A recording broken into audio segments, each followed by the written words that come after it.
Well, So, it's like the difference between a one night stand and a relationship. right? Like, help, there's a problem, I'm going to solve it, and then I'm gone. Support, by definition, we're in this together. We're going to be together for a little while, and you're willing to make that space for me.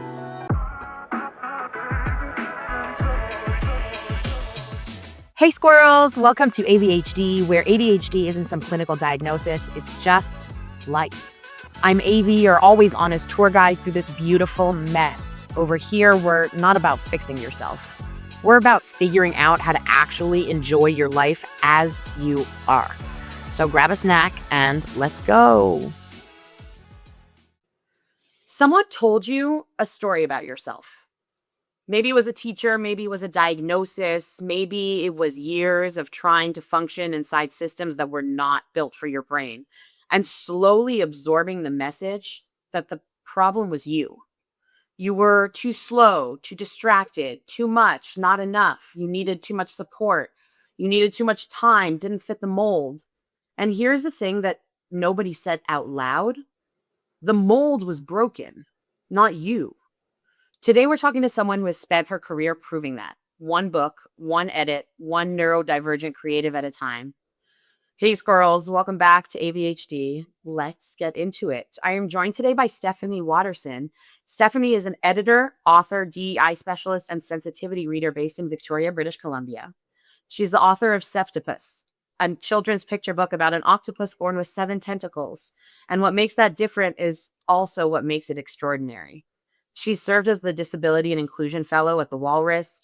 She works with authors from underrepresented backgrounds, and she specializes in helping stories get told the right way, which means accurately, with care, and with room for the parts of people that don't fit neatly into a box. She is also a biracial adoptee, a writer with dyslexia, and a certified editor. And if those last 3 things feel like they contradict each other, that's exactly why she's here with us today. Stephanie, thank you so much for being here. Thanks for having me. I'm so excited to be here. So let's just jump right in. Septopus is about an octopus that's born with 7 tentacles, who wonders why they're different. Before we talk about the book, tell me about the person who wrote it. Who was Stephanie before she had the language for any of this? Well, Stephanie, when she was very little, she was very awkward. She was the kind of kid where she couldn't reach the top shelf of the library books in her community, was constantly reaching for something to look at. And I had a childhood librarian who encouraged that creativity. And she said, where there's curiosity, there's a chance to learn. So any questions I had that were weird or wacky or wonderful, she just embraced them. Some of the weirder questions that came to light was like, well, if a bird can fly, can a bird fly backwards? Well, a hummingbird could fly backwards. Did you know that? No, I didn't know that. Oh, okay. Well, why do we have 2 lungs and 2 kidneys, but 1 heart? Like, that seems a little bit uneven, right? So, those kind of questions, I think she was really good about creating a space for. But as I say, she was a very awkward little girl, very curious, very intimidated by the world, but also very shy. That's something that a lot of people are always surprised at when they meet me. They're like, "You shy? How is that possible?" But I think that was because around friends and family, I was very comfortable. But like outside of that, I was like, people are just gonna think I'm weird. So why be weird, right? Yeah. I think that's really interesting because when I was much younger, I was shy as well. And I've often wondered, because like you said, with friends or with family, with people who I was safe with, I was very comfortable, but I was shy in a lot of other situations. And what you said, like, people are gonna think you're weird. There's something it's such an interesting, I think, neurodivergent childhood experience, is that people think you're weird. Mhm. They're treating you like they think you're weird, but nobody's like specifically telling you that they think you're weird or that's why they're treating you the way that they're treating you. So, like, something to be true that your environment isn't specifically confirming, and that leaves this like gap of awkwardness. Mhm. Does that Does that resonate with you? I wonder if that's only a me thing. Yeah, or it's like when and this is kind of dating myself, but my parents were a big believer in Sesame Street. At the time, my mom had said, you're kind of like on Sesame Street when they say one of these things is not like the other, apple, apple, orange. And Stephanie was the orange, which was actually really funny because I thought, well, they're just all fruit. They're all at the grocery store. Like, what does that matter? Right. Like, can't I be an orange? Do they do From it being an orange. yeah, like what's the deal? Like why is this so awkward, offensive, strange? So, but then again, like being a product of adoption, looking nothing like both biological and adopted families, you kind of think like, well, something's up. Something, I guess here. Yeah. Wow. You're a biracial adoptee, a writer with dyslexia, and you're a certified editor. Mhm. A lot of people would hear those things and see contradictions, which you clearly don't. No, Did you stop seeing them as contradictions, or did you never feel like they were contradictory? I don't know. I mean, that's such a big question because, let's break it down. So, first, you're saying like a dyslexic author. So, the thing that like people always misunderstand is that like dyslexia, a lot like any neurodivergence, it is a spectrum. There is not just one type of dyslexia. There's dyscalculia, there's limb coordination, there's math difficulties, everything different about dyslexia fits into this umbrella. So, like, there are authors, and I've met other authors who have dyslexia, and like their dyslexia, like mine, is mostly math based. It's not literature based, which is kind of a misnomer in itself. And then the other part of that is like being, like you say, like a biracial adoptee. Like you're on one hand, like look Canadian, act Canadian, feel Canadian, but then there's all these other aspects of vibrancy in your culture that like get overlooked or get missed. And an example I like to give with that is like you go into a South Asian restaurant and you're sitting down to dinner and they say to you, how spicy do you want this? Well, guaranteed, I'm probably going to be like maybe half a spice, not even one chili. Like I have a baby mouth. Meanwhile, everybody around me is like, you have the genes for this, girl. You should be able to do this. It's like, well, it is what it is. Meanwhile, you want to hand me all the spicy food, it's going right back to the people around me. And then lastly, you're talking about like being a certified editor. So I think there's still like, I've talked about this on other podcasts too, where like editing still feels like some writers feel like it's being graded or you're being Mm. marked. And it's not like that. It's like more of a conversation around like, how can we make this piece strong? How can we make this piece the best version of what we're looking for? And also recognizing that there are different styles of editing. Some of the presentations I touched on last year were talking about that, saying recognizing that proofreading and stylistic editing are completely different, but it still falls under that purview of editing.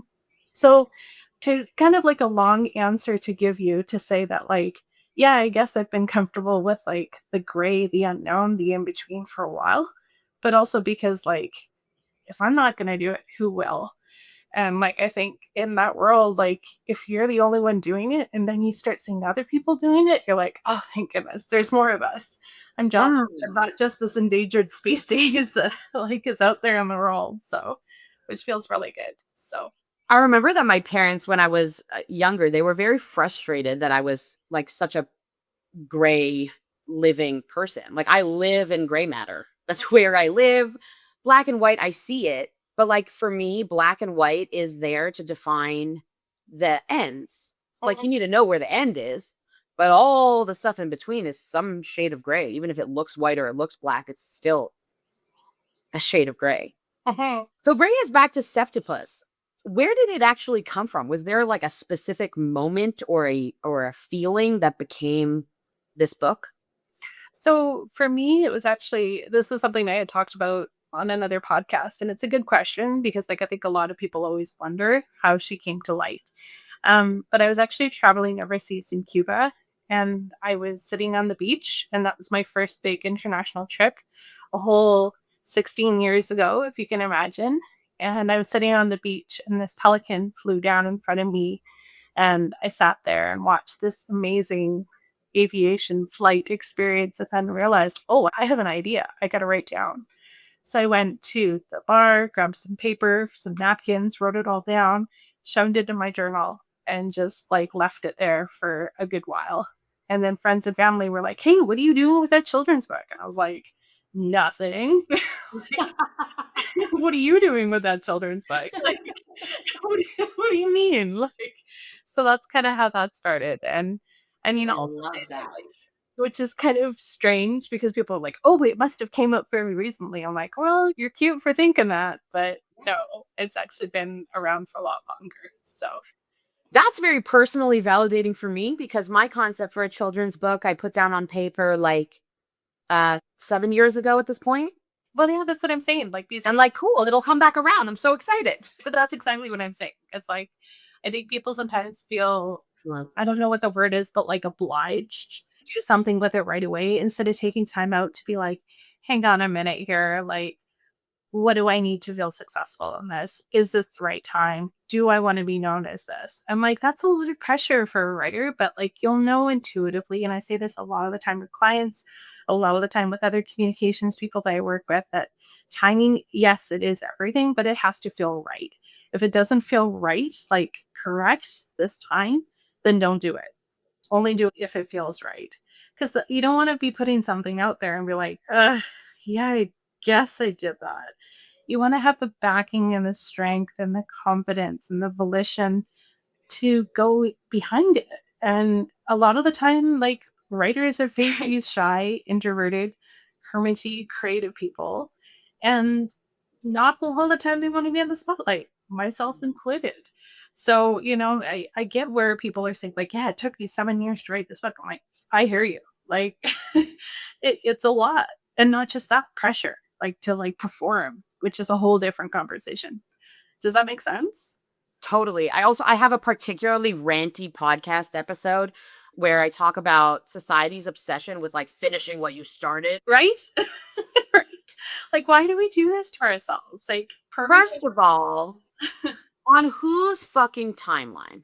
Okay? right. My parents they are academics. They are physicians. They had a path that was an academic linear path that worked for them. And they saw within me the intellectual capacity and like human connection capacity and all of these things that would have made me a really good doctor. The problem is I would have been really bad at medical school. So like it doesn't actually matter that I could be a good doctor. Medical school was not for me. It wasn't the path that I chose. But they are, because they're academics, finishing what you start on a timeline, it feels like accomplishment to them. So like I took a decade to get my bachelor's. And that's okay. But that's exactly what I'm talking about because But I mean, I got my bachelor's and in the meantime built an entire career. I have a decade where I worked in nonprofit fundraising full time. I wouldn't have been able to do that in a traditional 3-year degree. I had 2 kids. I like things don't have to be started, worked on, and completed in order for them to be valid. well, yeah, and that's exactly what I'm getting at. Like progress over perfection every time. Like if we take time to like savor the process, that's a little bit more freeing and liberating and kind to ourselves instead of feeling like, okay, you have this deadline, this focus. Like then it builds up that resentment and like I don't know about other creatives, but I myself, I'm in the camp where if I force it, it doesn't work. The same thing happens for my writing. If I force it, it doesn't arrive. So, you know, I think you kind of have to take your own pacing in that. And like that's an empowerment piece. Then, like you say, that you had all this beautiful experience in that 10-year instead of feeling like, oh gosh, like I've got to do all these things. I'm like, it's expected of me, which is not fair, not comfortable, and especially like a lot of neurodivergent people, they have their own pacing. And the way that I always say to people, I'm like, you wouldn't rush a child, so why rush yourself? Like take time to do what you need to do to get there. And if you take 10 years, if you take 15 minutes, who cares? It's never the timing, it's the progress. It's never the perfection. Never. I love that because it primes our brains to enjoy the process as opposed to consistently looking at the destination. The destination is what is important. Then where I'm at right now is never there. It's always right. I'm always not where I'm going. Yeah. And that And always changes. Yep. Like you always feel like a failure as opposed to today's a day to do more stuff. Yeah. Or like today's a day to try something, you know? To try something. You know, To did this just work? enjoy my existence. To just be. Yeah. A be is a verb, you know? It's not a noun. It's an action word. And like maybe that's the grammar training coming out, but it makes sense. Like we're too busy doing all this other stuff instead of being like, hang on, hold up. Like, what can I do to savor this? Go for a walk around the block. Go wiggle it out. Go do a couple jumping jacks. Then you'll feel a little bit more like, in here, I'm comfortable. Like, Treat yourself as if you're a whole person with needs and you need some time to do those things. yeah. And there's nothing Right?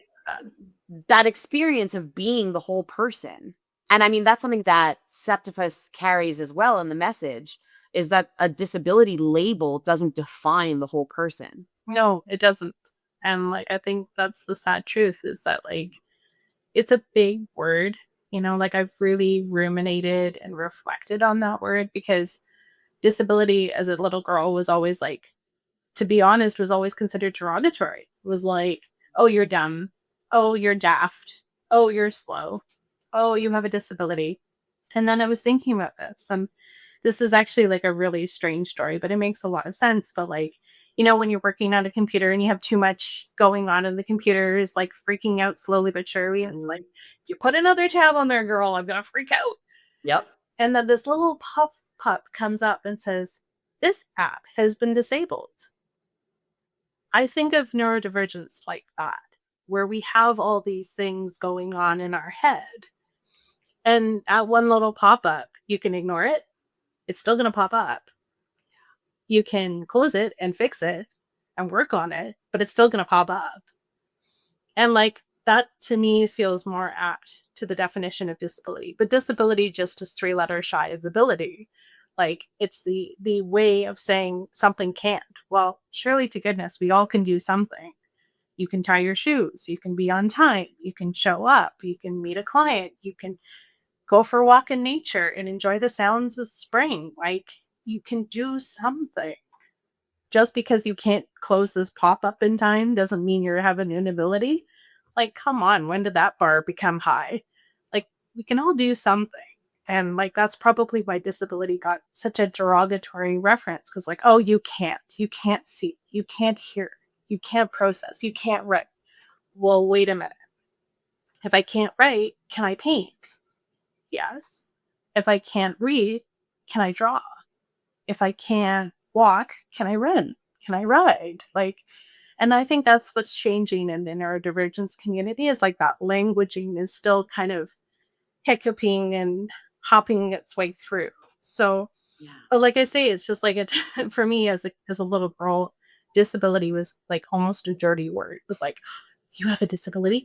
Don't talk about it. Oh no. But then again, I was a late diagnosis, but it was pretty obvious to me as an adult. I was like, yeah, girl, you have dyslexia. Like, it's obvious. Like, check all the boxes. Here you are.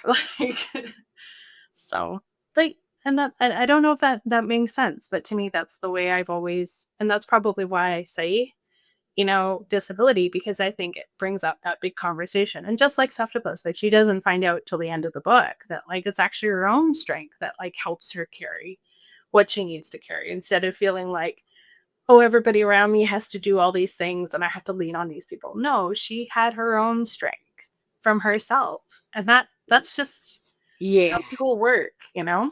Takes this however long to figure that out. It's so fascinating, Stephanie, because even when we're talking about disability, we're talking about a person with ADHD and the tasks that they struggle with. They struggle with intermediate activities of daily living.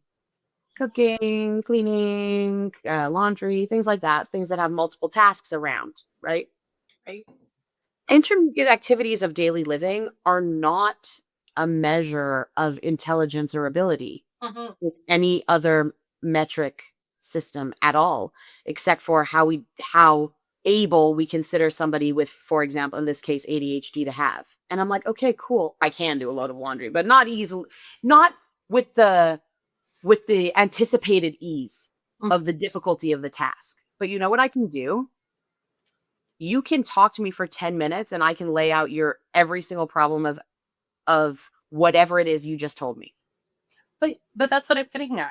Like, why does the emphasis have to be on what you can't? Yeah. So I can't do laundry. Okay. That's not a big deal. No, it's A not. lot of people can do laundry for me. But not only that, but it's also like, is it Mhm. executive function? Like having to like measure out liquid in a larger machine and hoping that it won't double over? Or is it a math thing? Or is it like for me, where I learned all my mathematics in a completely different language? So it's like fractions are a beast. Like they really are a beast. And I know I can do them. I just need more time. I need to draw out what I'm figuring out. And the same goes with all of like my finances. Like I'm always drawing stuff out, be like, okay, it goes here, it goes in this color, it goes in this count. And like that doesn't mean that like my inability to know the difference between 1/4 and 2/4 of laundry soap is wrong. It just means that I need to visually understand it. And like that's just a different strength. Like you say, you can take 10 things and be like, okay, here's what you need to do to fix this. Like not many people can have that. Not many people can see that as a strength. They'd be like, oh, I could never, but I can do laundry. It's like, what does it matter? Let's play to our strengths. You know what I mean? Absolutely. And you said something in our first conversation that I keep coming back to. You said that instead of trying to customize everything for everyone, the goal should be to give people the opportunity to feel successful as they are and how they do show up. Yeah. Well, and like I think when I said that to you, I think what I was trying to say was that, you wouldn't paint every single house on your street the same color. You wouldn't give them the same row of flowers. You wouldn't give them the same front door with the same knobs. I mean, goodness, if you really wanted to, you could, but you know how boring that would be? Well, see any HOA Right? anywhere in there. So, within that, like, why don't we meet people where they are? Like, one thing that I really like to do with clients is I always ask, like, how can I support you best? What do you need from me to feel successful in this? And for you, it could be like checking off 10 things on our editing list and getting 2 of them done as they come up. No problem. It could be, for another client, it could be using inclusive languaging, finding time to find language that really, really lands, really makes sense. And like that's what editors do. We pick apart language. That probably was obvious by the disability thing. But also, within that, to think about like, we wouldn't go up to a blind person and say, oh, can I help you see? No, you wouldn't do that. That would be awkward. You could try. Yeah. I would encourage you to be curious, but I also would say be respectful. Blindness, just like every beautiful neurodivergence, is on a spectrum. Like some people can only see in one eye, some people can see this much out of another eye. Like there's nothing wrong with either of those equations. And the supports that land for each of those are different. Just the same with ADD, ADHD, dyslexia, dyscalculia. Like all of those things are unique. And what might be supports for you might not be the same supports for me. And saying that everybody benefits from regular check-ins, everybody benefits from a note taker, everybody needs a calculator and exam. Not true.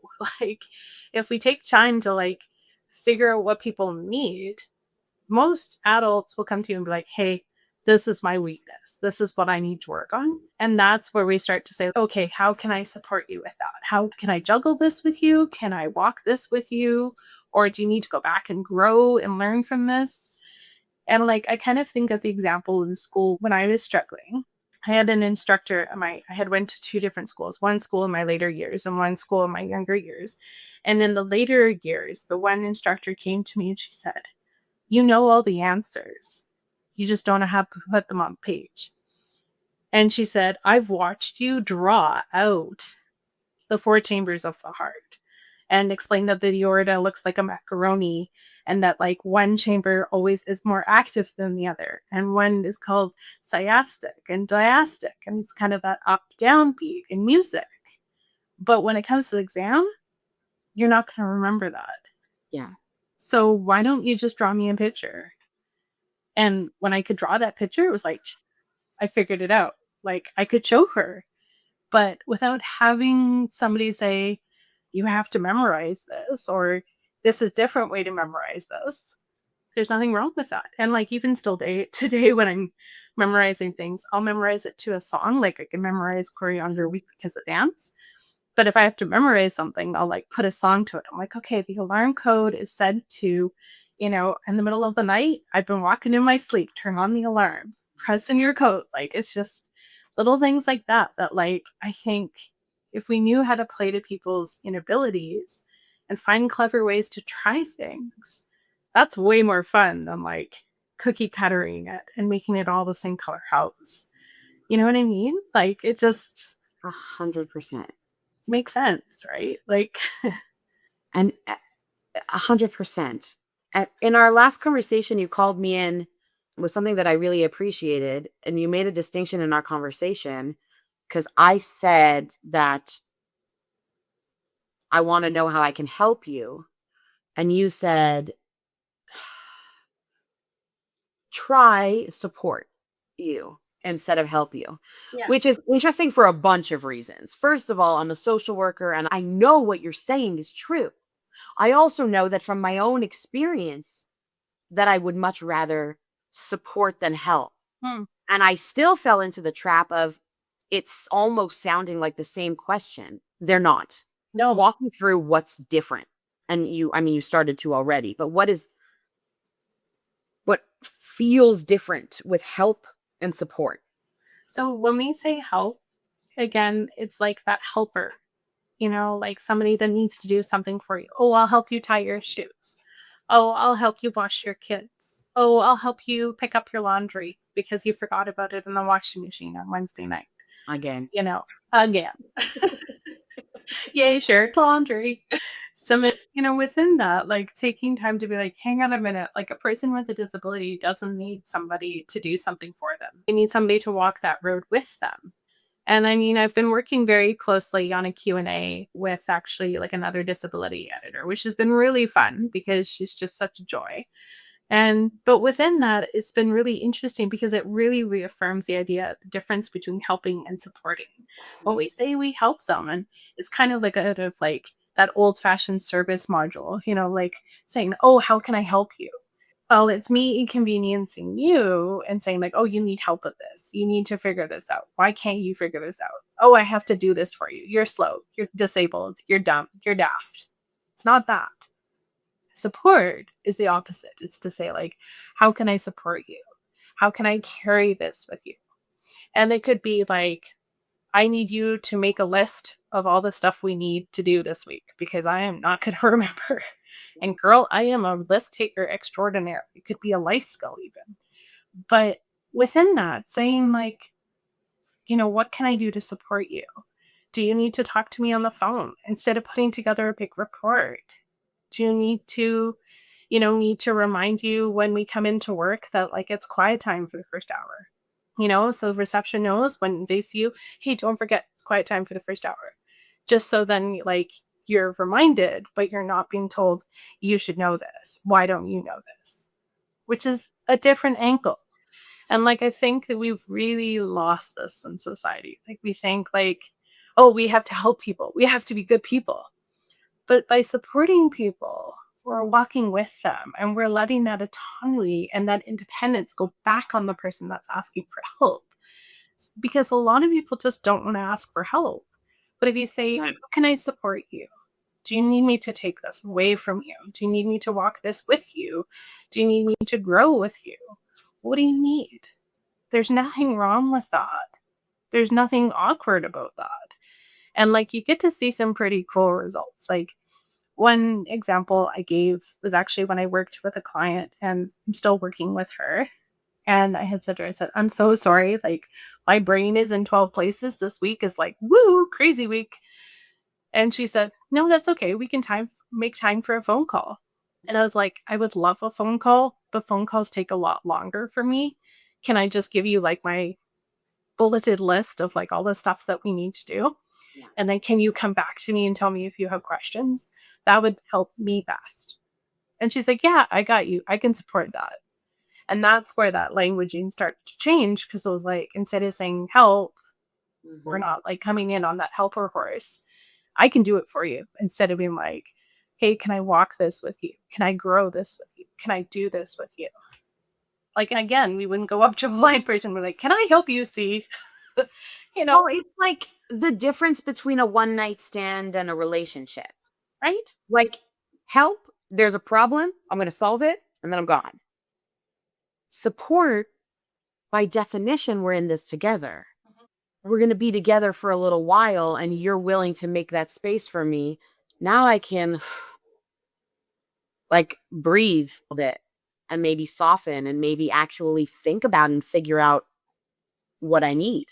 Yeah. Or slowing down and being like, wait a minute, like this person really wants to walk this road with me. Like, this person understands the stress, but may not get it. Like, they may be neurotypical. Nothing wrong with neurotypicals, but like they have different battles that they're own facing. Like, instead of saying like, well, how can I help you this week? It should be like, what would make you feel most successful? What can I do to support you in this? And like, when I started bringing that up with clients, it became in my professional life too, was like, I don't need to check in with you every week. I just need to touch and go every day to make sure I'm on the right track. Does that work for you? I can't do it on these days. Okay, no problem. Then I will make notes, and then I will send you those notes, so then you will know the next day what I'm going to be asking about. So then it becomes like an autonomy piece, not like you say, like a one night stand where you're like, oh gosh, like maybe that worked, maybe that didn't, And you don't really, I mean, I think for us, neurodivergence would probably keep thinking about it, but there's nothing that remains that you can impact. It's just, it's gone. It's done. The thing happened. It's behind you. And you talk about asking 3 questions, which is like almost deceptively simple. What is working? What is not working? How do we connect the two? Yep. Is it really that simple?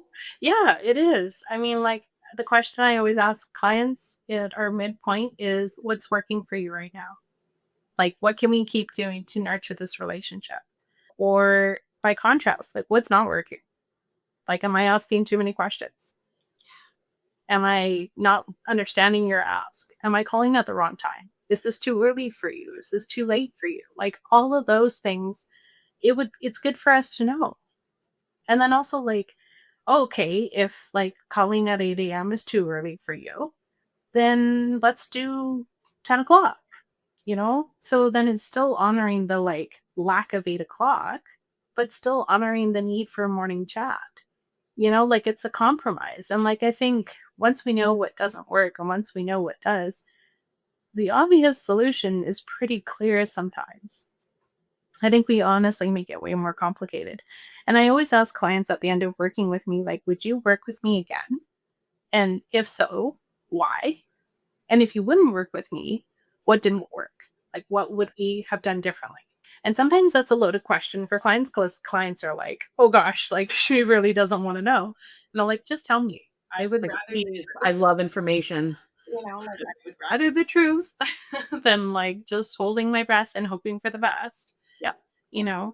And like, it's the same of anything, right? Like, when you work in a contract role or if you work in a new office space, like, we can be mature enough to be like, what's working, what's not. And like, generally people have, even neurodivergent people have like a good, temperature check of like what's working, what's not. And they're very, like, I find neurodivergent people especially, we're very clever coming up with fun solutions to things. We're not the kind of person to sit there and like, well, the printer's broken. Too bad. Or more to be like looking online on like why the Epson is broken. Why didn't Shaq tell me it would break every week? You know what I mean? Like, why is it called K? Why, like, other things like, and to use that curiosity as a bridging point instead of a, you do this, I didn't do this, which is defense, and that's not helpful. That's not supportive. Yeah. And part of what we talk here, part of what we talk about here a lot is that people's experiences are very individual. We have a tendency to assume that other people think the same way as that we do or see things the same way that we do. You work specifically with creators from underrepresented backgrounds. So when a neurodivergent BIPOC writer comes to you, what layers are they navigating that a neurotypical white author never has to think about, for example? So I think like the thing that I would say is like, this is kind of a strange way of thinking about it, but like, and again, this might date me, I apologize. But like when I was a little girl, when we looked at the library, there's always microfiche and like score through the countless articles in the news. And they were all cataloged on these index cards, and you'd have to pull this index card out and walk over to the librarian and be like, I need all these dates and all these times and all these eras. And I think for me, that's what it's like to be BIPOC. You know, you're part of a racialized group that has all this history behind it. And it's unfortunately been cataloged or colonized, but also, you know, it's also been probably ostracized, belittled, harassed, killed, harmed.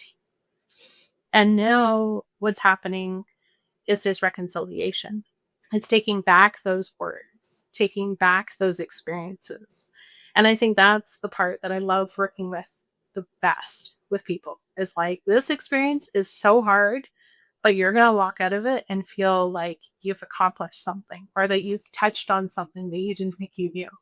And like that's what BIPOC is. Like it's being part of this vibrant community that probably has experienced some sort of marginalization, some sort of like country taking them over, or some sort of person taking them over, or worse, being misrepresented.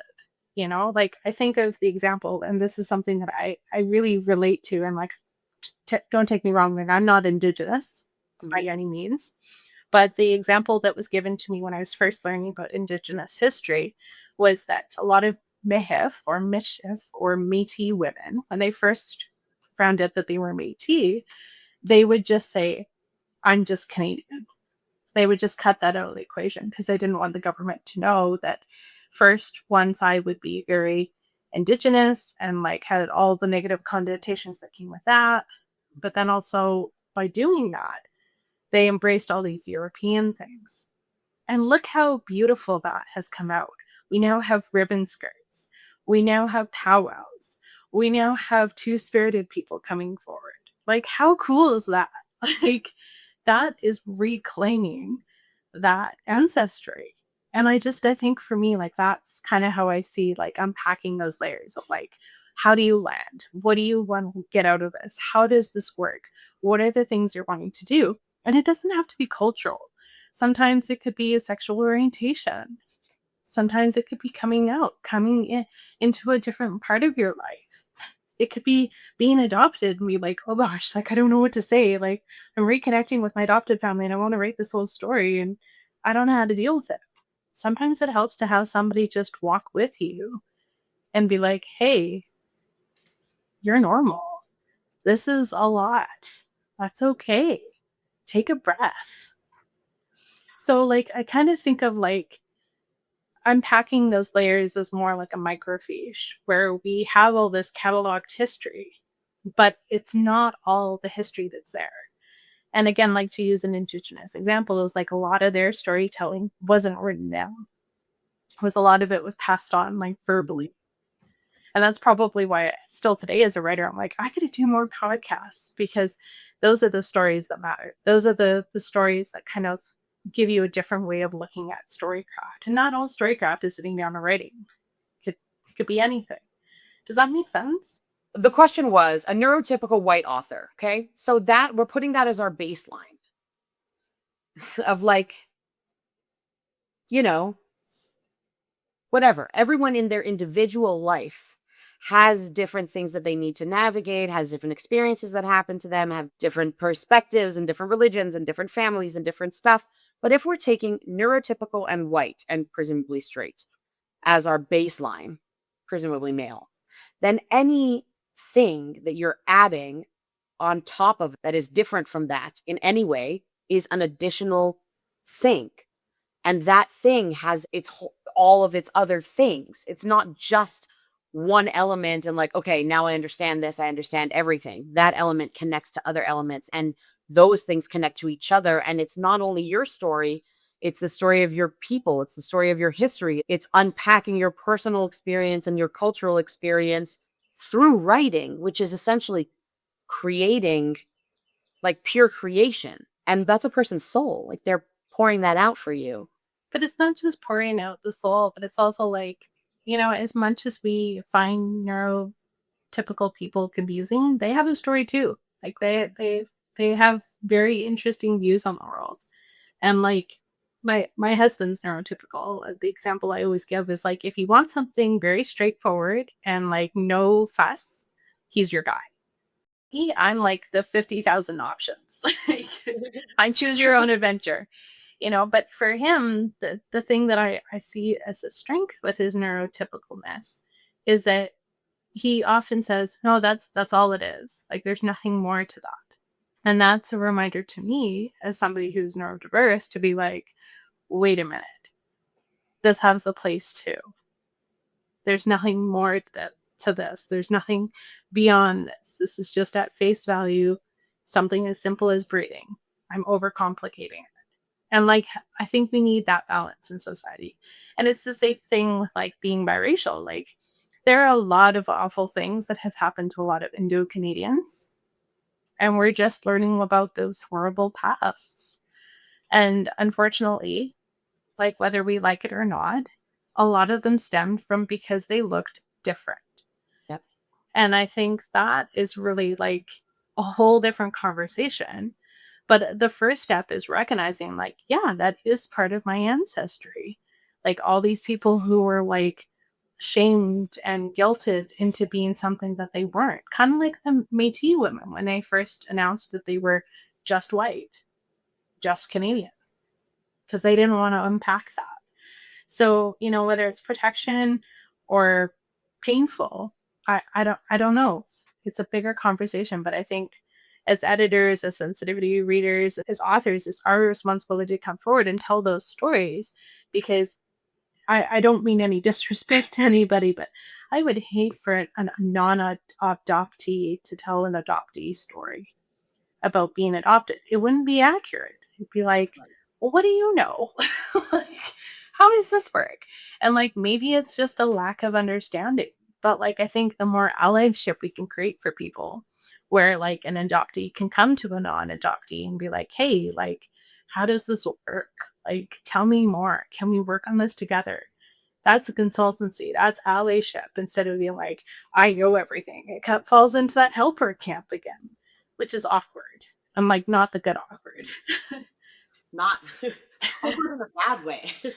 I mean, like, it's just not comfortable. And it's the same thing when we're presenting people's cultures. Like, I would rather people ask me, like, oh, how do you identify with? Like, what are your pronouns? How you identify? Do you use the word disability? Are you offended by the word disability? Like, it's fair to ask. Like, and we've had this conversation too before over the while, being like, how do I call you? What do I call you as when I'm addressing you? Like, what do you land with? Instead of being like assuming, like, well, obviously they're, white, heterosexual, not gonna understand it. Like, it's our responsibility as marginalized peoples to come forward and tell our voice, but it's also neurotypical people's responsibility to come forward and be like, I don't know anything about the history of marginalization towards Indo-Canadians. I want to learn that. Or I want to learn more than like, it's just not just samosas, like those kind of things, like building on that experience. So then it's not, I don't know what the right word is, but like, yeah, like, but not bad awkward, not just that uncomfortable, like, oh, I should know, but I don't. Because that breeds ignorance, that breeds discrimination and misrepresentation. Exactly. Right? So we can't know before we ask, and assuming, right? When you assume, you make an ass out of you and me. Yeah. But also Parents always told me.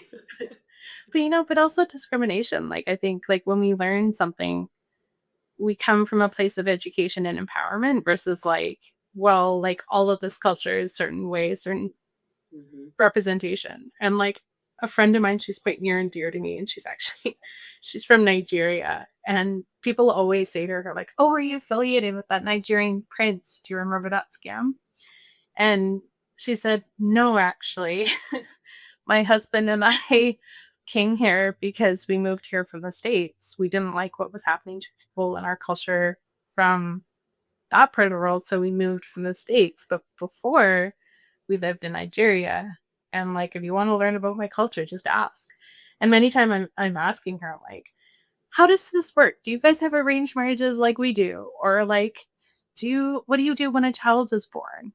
What do you do when somebody comes to a certain age? Is there like a womanhood thing? Is there a manhood thing? Like, Judaism is great for coming of age stuff like that. Like, how does this all work?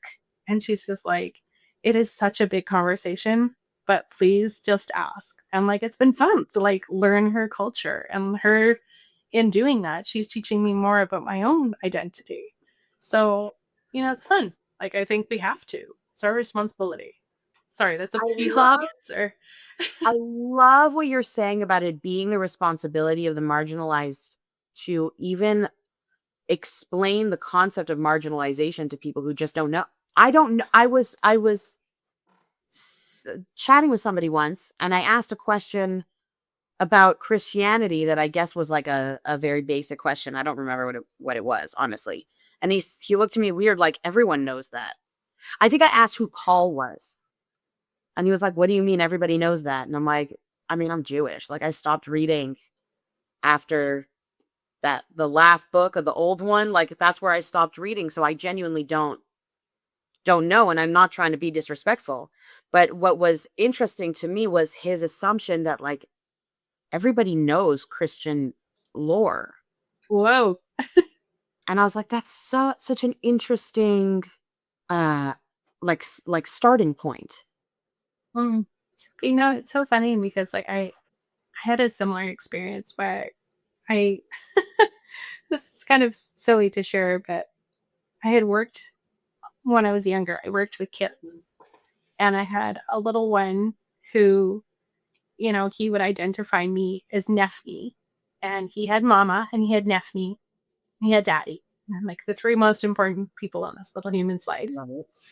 And so when he went to introduce me, this little boy is actually he's actually whiter than any kid I know. Like, he's a very like Caucasian kid. And one kid came up to me and said, "Your mama doesn't look like my mama." And he says, "Neffy's not my mama. Neffy's just Neffy." Like, Stephanie's just Stephanie, right? And so, cool. Okay, we get that there's a little bit of difference going on. And so every night when we would, go to bed and tuck him in, I'd say, "So what happened in your day, bud?" And he said, "Neffy smells like happiness." And I'm like, well, maybe that's why I'm different for this little guy. Like, I don't look anything like anybody around him, but clearly, like, the smelling like happiness, like, is what he's focusing on. He doesn't see like the biracial, the neurodivergence, the like adoptee. He just sees like Me.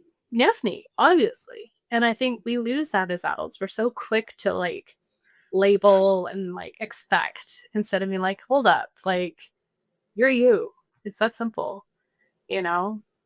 Are you identified because of a trait? Are you identified because you're you? And like, that's kind of what we were talking about before, like where there's more people coming forward and be like, hey, I'm part of that marginalized community, or hey, this is what works for me, and it's so amazing that people feel safe and comfortable enough to come forward. Like, gone are the days of feeling like disability is a derogatory word, you know what I mean? Like, it's just light years ahead. So, yeah. Wow.